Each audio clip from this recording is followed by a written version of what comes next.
जय हिंद दोस्तों, स्वागत है आपका अपने चैनल स्टेप विद एजुकेशन में। आज के इस वीडियो में हम लोग देखेंगे बीपीएससी टीआरई 4 के एग्जाम में जो नेगेटिव मार्किंग आने वाले हैं उसके बारे में हम लोग इसको समझेंगे। सबसे पहले हम लोग समझेंगे कि इस एग्जाम में जो 150 प्रश्न आएंगे उसमें से कितना हम लोग अटेम्प्ट करेंगे।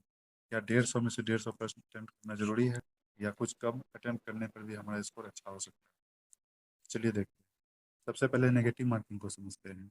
अगर आप सही उत्तर देते हैं तो +1 नंबर मिलेंगे, यानी कि हर सही उत्तर पे 1 नंबर मिलेगा। अगर आप गलत नंबर करते हैं तो आपका 1/3 माइनस हो जाएगा। तो अगर आप अगर इसको ऐसे समझते हैं कि अगर हम टोटल 3 नंबर सही किए, टोटल 3 प्रश्न को सही करते हैं, 3 प्रश्न को अगर हम सही करते हैं, 3 प्रश्न को सही किए तो 3 नंबर मिले। और अगर 3 प्रश्न को गलत किए तो इसका 1/3 माइनस होगा, यानी कि 1 नंबर माइनस हो जाएगा। तो 3 में 1 माइनस होकर 2 नंबर मिलेगा। 3 सही और 3 गलत करने पर हमको टोटल 2 नंबर मिलेगा। तो नेगेटिव मार्किंग से हम लोग को बचना है। प्रयास करेंगे कि जितना कम हो सके नेगेटिव मार्किंग करना है। आगे देखते हैं। अगर हम लोग टोटल 100 प्रश्न को अटेम्प्ट करते हैं, उसमें से अगर 100 सही हो जाए, 100 प्रश्न में से 100 सही हो जाए तो टोटल 100 स्कोर हो जाएगा, जो कि थोड़ा मुश्किल होता है क्योंकि नेगेटिव मार्किंग वाले एग्जाम में 100 में से 100 नंबर लाना, 100 सही करके 100 नंबर लाना मुश्किल होता है। तो हम लोग समझते हैं कि अगर हम 100 नहीं करते हैं, 100 सही नहीं कर पाते हैं, तो टोटल 100 प्रश्न अगर अटेम्प्ट करते हैं, टोटल 100 प्रश्न को अगर हम सर्कल मारते हैं, अटेम्प्ट करते हैं, तो जिसमें से अगर 80 सही होता है तो 80 सही होने का 80 मार्क्स मिलेगा। और अगर उसमें से 20 गलत होता है तो 20 का 1/3 माइनस हो जाएगा। 20 का 1/3 होता है लगभग 6.66 नंबर। तो टोटल 80 में से 6.6 नंबर माइनस हो जाएगा तो 73.3 नंबर मिलेगा। तो इससे हम लोग को यह समझ में आ रहा है कि मैक्सिमम नंबर ऑफ क्वेश्चन को अटेम्प्ट करके भी अगर प्रश्न का अगर मैक्सिमम नंबर ऑफ क्वेश्चन को अटेम्प्ट करते हैं, क्वेश्चन अगर माइनस में चला जाता है, गलत हो जाता है, तो नंबर माइनस में जाएगा। अब हम लोग देखते हैं कि अगर हम लोग 120 क्वेश्चन को अटेम्प्ट करते हैं और इस 120 में से 100 सही होता है और 20 गलत होता है, तो 20 गलत का 1/3 माइनस हो जाएगा। तो हम लोग को 100 में से 6 माइनस कर देंगे, लगभग 6.7 माइनस कर देंगे तो लगभग 93 पॉइंट नंबर आएगा। ये हुआ 120 में से 100 अटेम्प्ट करने के बाद, 100 सही होने के बाद। अगर हम लोग देखते हैं कि 120 अटेम्प्ट करते हैं जिसमें से कि 90 सवाल सही होता है और 30 गलत होता है, तो गलत सवाल के लिए 1/3 माइनस होगा, यानी कि 10 नंबर माइनस हो जाएगा। तो 90 में से 10 माइनस हो गया तो 80 बचा, यानी कि अगर हम लोग 120 अटेम्प्ट करते हैं और 90 सही होता है, 30 गलत होता है, तो 80 नंबर मिलता है। वहीं अगर 120 अटेम्प्ट करते हैं, 100 सही होता है, 20 गलत होता है, तो 93 मार्क्स मिलता है। थोड़ा सा के लिए डिफरेंस 13 नंबर का आ जाता है, जो कि बहुत लाभदायक है मेरिट में। आगे देखते हैं हम लोग। अगर टोटल हम लोग 150 क्वेश्चन को अटेम्प्ट करते हैं, टोटल 150 को अटेम्प्ट करते हैं जिसमें से 120 सही होता है, 150 अटेम्प्ट करे और 120 सही हो जाए, 30 गलत हो, तो 30 गलत हो गया तो उसका 1/3 माइनस हो जाएगा, यानी कि 10 नंबर माइनस हो जाएगा। तो 120 में से 10 माइनस कर देंगे तो 110 बचेगा, यानी 110 मार्क्स आएगा। अगर 150 अटेम्प्ट किए जिसमें से 100 सही हुआ और 50 गलत हो जाएगा, 50 गलत का 1/3 करेंगे तो इसका 1/3 माइनस करेंगे तो लगभग 16.6 आएगा।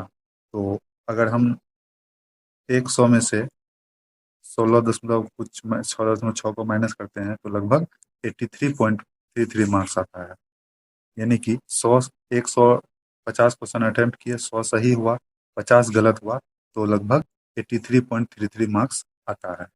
इससे हम लोग को यह समझ में आना चाहिए कि 150 क्वेश्चन को अटेम्प्ट करने के बाद 120 सही हुआ, 30 गलत हुआ, तो 110 मार्क्स आया। और वहीं अगर 100 सही हुआ, 50 गलत हुआ तो 83 मार्क्स आया। इतना का डिफरेंस आ जाता है। थोड़ा सा क्वेश्चन ज़्यादा गलत होने के बाद डिफरेंस बहुत कम हो जाता है। तो हम लोग को फोकस ये करना है कि मैक्सिमम क्वेश्चन को अटेम्प्ट करने पे फोकस नहीं होना चाहिए, मैक्सिमम क्वेश्चन के आंसर को करेक्ट करने पे फोकस होना चाहिए। अब हम लोग देखते हैं कि टोटल जितना भी प्रश्न हम लोग अटेम्प्ट करेंगे उसको एक कैलकुलेशन के आधार पे समझते हैं कि जैसे अगर हम लोग टोटल 150 प्रश्न है, टोटल 150 प्रश्न है जिसमें हम लोग 100 प्रश्न को अटेम्प्ट करते हैं, 80 सही होता है, अगर 20 गलत होता है तो 73 मार्क्स आएगा। अगर 120 अटेम्प्ट करते हैं, 100 सही होता है, 20 गलत होता है तो 93.33 मार्क्स आएगा। अगर 130 अटेम्प्ट करते हैं, 100 सही होता है, 30 गलत होता है तो 90 नंबर आएगा। अगर 150 अटेम्प्ट करते हैं, 120 सही हुआ, 30 गलत हो जाएगा, 110 टोटल नंबर आएगा। और अगर टोटल 150 क्वेश्चन अटेम्प्ट करते हैं, 100 सही हो जाए, 50 गलत हो जाए तो 83 मार्क्स आएगा। तो इससे हम लोग को ये समझ में आ रहा है कि मैक्सिमम नंबर ऑफ क्वेश्चन को अटेम्प्ट करने से नहीं होगा, जितना क्वेश्चन का आंसर को हम सही कर पाए वो इम्पोर्टेंट है हमारे लिए। तो इसलिए अगर हम 150 क्वेश्चन को अटेम्प्ट करके आ जाते हैं तो ये देख के हमको खुश नहीं होना है कि 150 क्वेश्चन अटेम्प्ट कर लिए। हम लोग को यह देखना है कि इस 150 में से कितना हम मैक्सिमम नंबर ऑफ क्वेश्चंस को सही कर पाए। अगर हम 110 सही कर पाते हैं तो जिसमें 40 गलत होगा तो कुछ नंबर माइनस होगा, बहुत माइनस नहीं होगा, लेकिन प्रयास करना है कि जितना अधिक सही हो वो ज़्यादा इम्पोर्टेंट है। अगर 120 सही हो पा रहा है तो हम प्रयास करेंगे कि कम से कम गलत हो। ज़्यादा क्वेश्चन अटेम्प्ट करने पे फोकस नहीं करना है, ज़्यादा क्वेश्चन को सही करने पे फोकस करना है। अब तक तैयारी 1, 2, 3 में क्या हो रहा था, जितना भी प्रश्न आता था हम लोग सबको अटेम्प्ट करते थे क्योंकि उसमें कोई नेगेटिव मार्किंग था नहीं।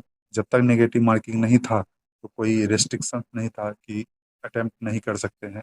और तो इस बार यह भी दिया हुआ है कि अगर 5 ऑप्शन है ए बी सी डी और ई, तो जितना हम लोग को अंदाज है कि ए नंबर, बी नंबर और सी नंबर में ही आंसर होगा, डी नंबर ऑप्शन में इनमें से एक से अधिक या इनमें से कोई नहीं वाला ऑप्शन होगा, और चौथा नंबर, पांचवा जो है ऑप्शन ई, इसमें रहेगा कि अगर आप इस चारों में से किसी को अटेम्प्ट नहीं करना चाहते हैं तो इसको टिक करेंगे। खाली भी नहीं छोड़ सकते हैं, अगर खाली छोड़ते हैं तो भी 1/3 माइनस हो जाएगा। तो इस बात को हम लोग विशेष ध्यान देंगे, इसको एग्जाम हॉल में इस बात को याद रखेंगे, नहीं तो ये ही मेरिट को खराब करेगा। अब तक के एग्जाम में हम लोग 150 में से 150 को अटेम्प्ट कर देते थे, अब ऐसा नहीं करना है। अब 150 में अगर 150 को अटेम्प्ट करते हैं, ब्लाइंडली 150 में 150 को अटेम्प्ट कर दिए तो हो सकता है 80 नंबर भी ना आए, हो सकता है 70 नंबर में अटक जाए। 70 नंबर में मेरिट बनना इम्पॉसिबल हो जाएगा लगभग, क्योंकि इस बार बहुत सारे बच्चे एग्जाम देने वाले हैं और कट ऑफ बहुत हाई जाएगा। अब आता है सबसे बड़ा सवाल कि 150 में से आखिर कितने क्वेश्चंस को अटेम्प्ट करें ताकि मैक्सिमम स्कोर कर पाए। देखिए दोस्तों, मैक्सिमम स्कोर करना ये आपके एक्यूरेसी पर निर्भर करता है। अगर आपकी एक्यूरेसी बहुत अच्छी है तो आप मैक्सिमम नंबर ऑफ क्वेश्चंस को अटेम्प्ट कर सकते हैं। अगर आपकी एक्यूरेसी कम है तो इसके लिए मैं आपको सलाह दूंगा कि सबसे पहले आप एक्यूरेसी को बढ़ाएं। जितना अच्छा एक्यूरेसी बढ़ेगा आपका, जितना अच्छा एक्यूरेसी होगा, जितना स्मार्ट अटेम्प्ट मारेंगे आप, तो आपका एक्यूरेसी जैसे ही बढ़ेगा तो स्कोर बढ़ेगा, स्कोर जैसे ही बढ़ेगा तो आपका क्वेश्चंस अटेम्प्ट करने का संख्या भी बढ़ जाएगा। ये सबसे अच्छा स्ट्रेटजी होगा कि आप सबसे पहले एक्यूरेसी बढ़ाने पर ध्यान दें, फिर अटेम्प्ट को बढ़ाएं तो आपका स्कोर अपने आप बढ़ जाएगा। एग्जाम के अंदर आपका टारगेट ये नहीं होना चाहिए कि टोटल 150 का 150 क्वेश्चन को अटेम्प्ट कर दे, ये टारगेट बिल्कुल नहीं रखना है। जितना अधिक सही प्रश्न को हम लोग अटेम्प्ट करेंगे उतना अच्छा होगा, जितना मैक्सिमम करेक्ट नंबर को हम लोग कर पाएँ वो ज़्यादा अच्छा रहेगा।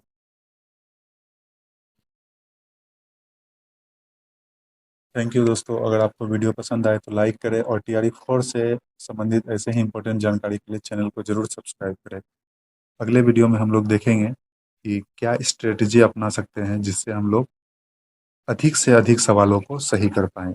जितना अधिक हो सके उसके लिए स्ट्रेटजी होगा, किस हिसाब से हम लोग क्वेश्चंस को ठीक करें। Thank you.